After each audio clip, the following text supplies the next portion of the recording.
চিন্তিয়া তুই এগুলো কি খানা খাস? স্যার আমি আজকে সকালবেলা কিছু খাই আসি নাই, তো এগুলি খাইলে তো পেট নষ্ট হবে।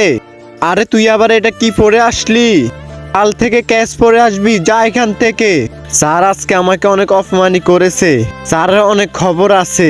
আরে মুন্না তুই এখন আবার ক্লাসের মধ্যে ঘুমাস, রাতে ঘুমাসিস নাই, যা এখান থেকে। এই স্যারের কাছে আমরা আর পড়বো না, এই স্যার আমাদেরকে অনেক অবহেলা করে। এই স্যারকে যে করে হোক স্কুল থেকে তাড়াতে হবে। হ্যাঁ আইডিয়া। আরে স্যার আমি একটা ভালো জব পেয়েছি, আপনি আপনার স্কুলে আমাকে রাখতে হলে ভালো টাকা বেতন দিতে হবে, না হলে আমি থাকবো না। স্যারকে ফাঁসিয়ে দিলাম, হা হা হা হা। বাচ্চারা তোমরা সবাই কেমন আছো? এই তোমাদের কি খবর? আমি তো তোমাদের জন্য একটা গিফট এনেছি, এই নাও। আর চিন্তিয়া তুমি প্রতিদিন খারাপ খাবার খাও, এই জন্য তোমার পেটের ক্ষতি হবে, এই জন্য তোমার জন্য আমি ভালোটি খাবার এনেছি।